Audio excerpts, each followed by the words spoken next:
guys, I have noticed that I cannot stay organized in the same way as my own teachers from when I was growing up, because this digital age, people actually function differently than they did even just 10 years ago. So here is the way that I have found that works for me, but I will also try to give you guys a couple more options that you can play around with that may work better for you. So the first thing that you have to figure out is your schedule. Now, schedule will differ from person to person, from teacher to teacher. When I was in university, the best day for me to teach was Saturday, because I was in school Monday to Friday, and I would pretty much be at church all day on Sundays. So I told the studio that I was working in that I pretty much could only teach on Saturdays. So they always scheduled my students on Saturdays. Now, the thing is that does not work for me now. Now I am full-time classical musician. So that means that I now work on the weekdays. I also am in a relationship, and I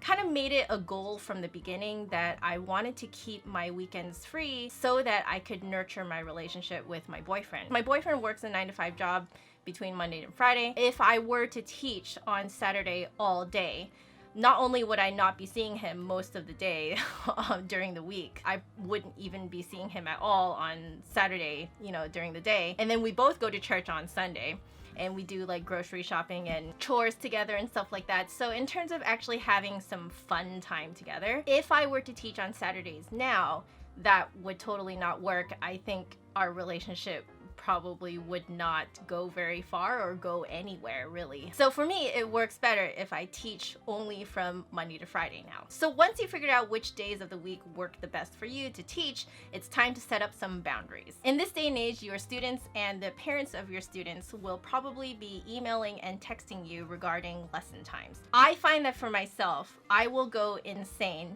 if I always answer my emails and texts at night. I have limited to only sometimes. If I can see that it's an emergency that they're contacting me about, of course I will respond to them as soon as I can. But if it's a random music question or if it's a non-emergency rescheduling, I always leave it until the next business day during business hours of like 9 a.m. to 5 p.m. to answer that email and that text, or between whatever business hours you have set up for yourself. If you're always answering emails and texts after normal business hours, in a way, you may end up spoiling some of your clients, because yes, these are your clients, and they will start to expect you to be there for them round the clock, which you're not actually paid to do. You're only being paid to teach them during the actual lesson hours. You do need to strike that work-life balance. I also typically ask for a 24-hour notice for any changes. If someone has to postpone a lesson, they need to tell me 24 hours before the originally scheduled lesson. If they want an earlier lesson than originally scheduled, my schedule does actually allow me to have them contact me at least 24 hours before they want the lesson. For some of you, you may find that you need at least 48 hours, maybe even 72 hours, depending on how busy you are. Adjust that according to what works for you. And last thing about scheduling, I would say, instead of simply asking your students what works for them, you want to tell them what works for you and have them choose from your open time slots. If you end up letting them choose what time works for them, your students, your clients, will basically run your life. You will pretty much have no life. It's very important for you to set up your boundaries and just say, these are my working hours. Please choose from these available time slots. Next, you want to come up with a plan that works for you and your students the best. When I grew up, my parents paid monthly because we were extremely regular with our attendance. We hardly ever took time off except for vacations or if, there was an emergency. But the thing is, people don't really work like that in this day and age. Students these days are working on way more extracurricular activities than they ever have before. I mean, I thought I was busy, and I listen to what my students are going through, and I'm like, I do not know how you're holding up. For me, it didn't really make sense to do a monthly billing system, because that meant that I would end up having to constantly figure out when I need to make up lessons for lessons that were missed. I did try that for a while with a studio that I was working with, and it got so messy. The other thing to consider is whether your instrument is actually seen as a primary instrument or a secondary instrument.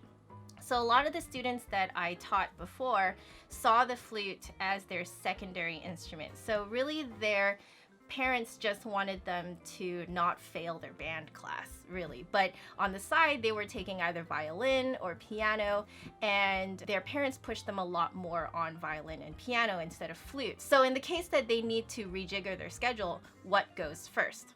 Flute lessons go out the window first. That's why it got really messy with the makeup lessons and figuring out how much money you owe them or they owe you. It just doesn't really work for the instrument that I teach. I do know that some teachers actually charge per lesson, which means that there is going to be a check written out every single week. And that amounts to a lot of checks over time, which is why a lot of students and a lot of students' parents don't like to go this route. There's just so much paperwork involved in it. I came up with what I call the 4-hour batch plan. You can actually read about it on my online lessons page. Basically, I charge for 4 hours at a time. I do not care how you use those 4 hours. You can take half-hour lessons every week. You can take 1-hour lessons every week. You can take 1-hour lessons every other week. I even have students who can really only afford to have 1-hour lesson per month.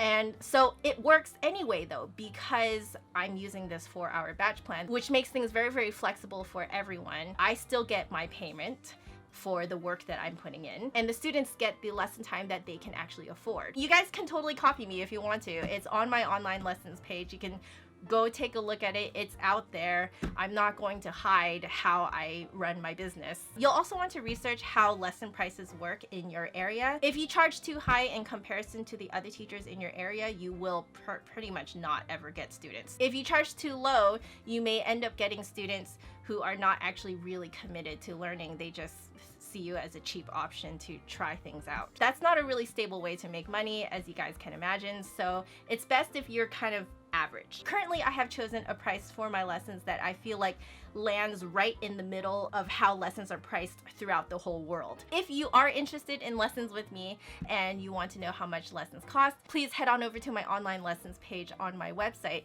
and contact me there. However, you also want to take into account how much your credentials deserve. So let's say that you have an ARCT, which is the Royal Conservatory of Music Education System in Canada. I think it's based from Toronto. If you have the ARCT diploma, the teacher's diploma especially, you will be able to charge more than a person who has only gone through high school band. When you put your credentials out on your business card or your website or however you do your promo materials, parents will see that.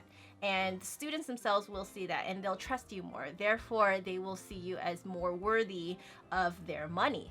Literally. I have a master's, so I do charge the average amount that a master's student would charge. I don't charge too low and I don't charge too high, and I'm just like right in the middle. And then you have to think about how you collect payment. Most teachers run by sort of an honor system, and then they have some sort of chart that they have on their own that keeps track of who has paid how much when. So basically there is no actual invoice given most of the time. Usually you just state the price that you charge and the student brings in the check with that amount. For me, because I teach over FaceTime and Skype, that does not really work because it's not very convenient for people outside of the country that I live in to pay me. So I use PayPal. However, that means that PayPal does collect a fee for using the business services of doing invoices and stuff like that. I do think that it is worth to pay the PayPal fees because it really is very convenient and people can even pay with their credit card. The other nice thing I like about using PayPal is that the invoices look very official. It is a bill. People are actually more inclined to pay it. They remember to pay it too because there's a notification that goes straight into their email. That means that when they're checking their email, they'll actually see it. It's not something that they have to like write down somewhere else and then like remember to actually bring in a physical check. If they see it in their account and they know that they can pay using credit card,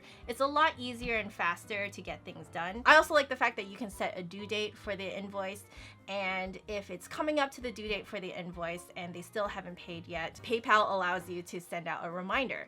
And it's a very official looking reminder. It looks really great. If you use the same bank as your students, you could also get them to email you payment. Nowadays, you don't actually have to give them your bank account number or anything for them to wire money in. You can literally just use each other's email addresses to send each other money. And last thing with fees, it's very, very important to log your monthly income. The way it works in the US is that if you are a music teacher, you are self-employed. Even if you work for a studio, you're actually seen as an independent contractor. So that means that you actually have to do your own taxes. So it's very important to keep a log of your income so that it's a lot easier for you to do your taxes later. And the last big thing I wanted to talk about are how you take notes for your students. The biggest problem that I have come across is the fact that, like, if a student comes to me physically and they bring a physical notebook and I write notes down for them, the problem is that I don't have a copy of their notes, so I can't review the notes first before they come in for their lesson to kind of remind myself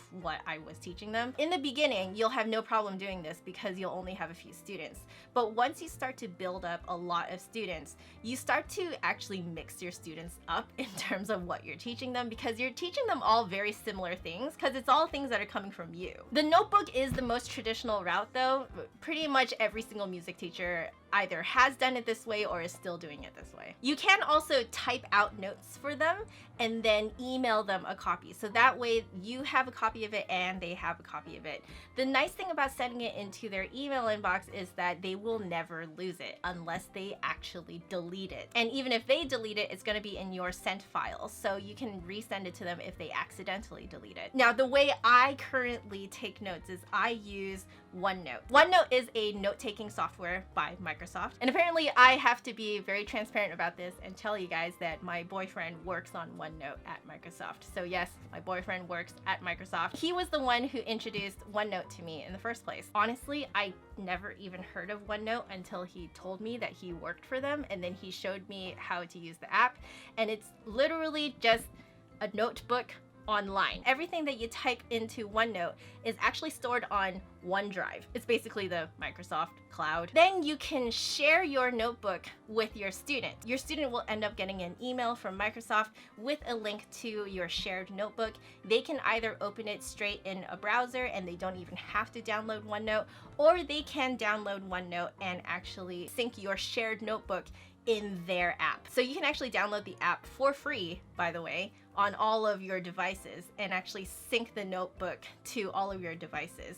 I actually had one student who didn't know about OneNote and would actually download our notes onto every single device she had separately. It wasn't until I told her that she can actually just sync it across using OneNote that she was like, oh, okay, well, yeah, heck yes, I'm using this. I do use OneNote with all of my students, and it seems to work out really well. I like the fact that they don't even have to download OneNote if they're never going to use OneNote for anything else.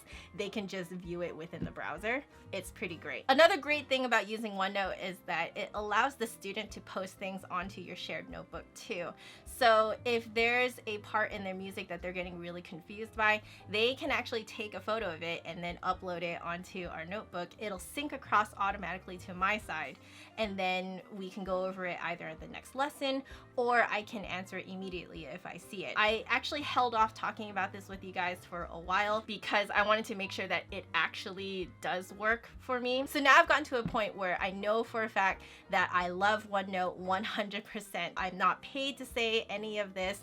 I actually legitimately use OneNote all the time. So there you go. That is how I stay organized as a teacher. I hope it helps you guys out. If you guys have other tips about staying organized as a teacher that I did not mention in this video, please put it in the comments below. I would love for us to share our experiences and help each other out. If you have any more questions though, also put them in the comments below. If you like this video, make sure you give me a big thumbs up and hit subscribe for new videos every Saturday. My last video is over there, and if you want to catch me during the week, my social media networks are down there. But otherwise, I will see you guys next week.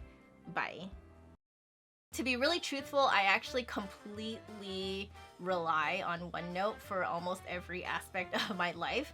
All of the notes that I make for these videos are actually made on OneNote. I even use OneNote to help me organize my tax stuff. I live on OneNote, pretty much.